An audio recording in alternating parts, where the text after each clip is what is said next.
জোলাইবাড়ি বিধানসভা কেন্দ্রের আভাংছড়া এডিসি ভিলেজের বাসিন্দা করমতি ত্রিপুরা 10 দিনের একটি শিশু সন্তানকে রেখে মারা যান।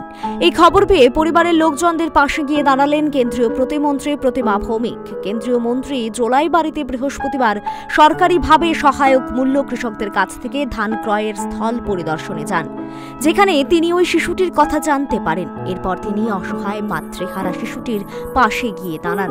ওই সময় কেন্দ্রীয় মন্ত্রী প্রতিমা ভৌমিকের সঙ্গে ছিলেন এলাকার বিধায়ক তথা মন্ত্রী শুক্লাচরণ নোয়াতিয়া, শান্তিরবাজার বিধানসভা কেন্দ্রের বিধায়ক প্রমোদ রিয়াং, মনু বিধানসভা কেন্দ্রের বিধায়ক মাইলাফরু মগ, শান্তিরবাজার মহকুমার শাসক অবেদানন্দ বৈদ্য সহ আরও অনেকে। শিশুটির লালন পালনের ক্ষেত্রে কোনো প্রকারের অসুবিধা যাতে না হয় তার জন্য সকল প্রকারের সাহায্যের প্রতিশ্রুতি দেন কেন্দ্রীয় মন্ত্রী।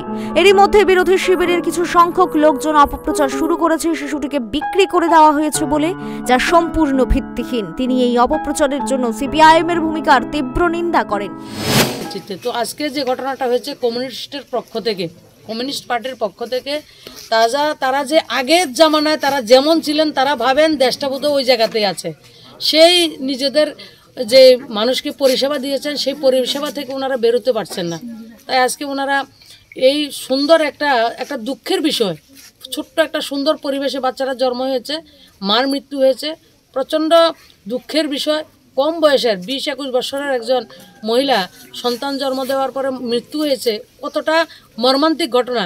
সেটাকে আরও বেশি লজ্জাস্কর পরিণত বিষয়ে দুঃখটা করার, শোক পালন করার সময় ওনাদেরকে দেওয়া হচ্ছে না, পরিবারটাকে ওটাকে বদনাম করার চেষ্টা করছে। তো এটার নিন্দা জানাই। এই ধরনের রাজনীতি থেকে বেরিয়ে আসুন, গঠনমূলক রাজনীতি করুন, ডেভেলপমেন্টের জন্য রাজনীতি করুন। এবং এই পাড়ার সঙ্গে এবং সমস্ত পাড়ার জনতা লোকরা পরিবারের সঙ্গে রয়েছে এবং আমরা সবাই কথা বলেছি। আমার শান্তিরবাজার বিধায়ক মহোদয় রয়েছেন, আমার মনুবঙ্কুলের যে মাইলাফরুদাও রয়েছেন, আমার এসডিএম সাহেব এসছেন, সবাই রয়েছেন। তো যত ধরনের সুবিধার প্রয়োজন হয় আমরা সব সুবিধার জন্য প্রস্তুত রয়েছি, কোনো অসুবিধা নেই। আর সবাইকে অনুরোধ করব এই ধরনের কথায় আপনারা কান দেবেন না। যদি কোনো ধরনের অসুবিধা হয় আমরা সমস্ত দেখব। দেখুন, 5 কেজি করে চাল, কারেন্টের কানেকশান, গ্যাসের কানেকশান, জলের কানেকশান, প্রধানমন্ত্রী আবাস যোজনা, মনরেগার কাজ, সমস্ত কিছু সরকার দিচ্ছে। এরপরেও যদি কোনো জিনিসের অবস্থা, তা ওদের সময় তো মোদিজি দিল্লি থেকে পাঠাতেন, কিন্তু ওনারা মানুষকে দিতেন না, ওদের নিজের লোকদেরকেও দিতেন না।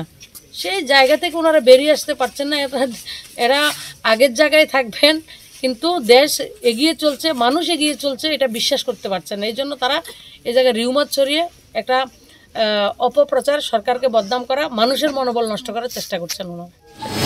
আসন্ন লোকসভা নির্বাচনে সিপিআইএম এর কোনো প্রকার অস্বস্তি থাকবে না, এই কথা ভেবে সিপিআইএম এর কিছু কর্মী এলাকার শান্তি নষ্ট করে অপপ্রচার চালাচ্ছে বলেই অভিযোগ। কেন্দ্রীয় মন্ত্রী প্রতিমা ভৌমিক ও মন্ত্রী শুক্লাচরণ নোয়াতিয়ার কাছ থেকে শিশুটিকে লালন পালনের সাহায্যের আশ্বাস পেয়ে খুবই খুশি পরিবারের লোকজন ও এলাকার লোকজন।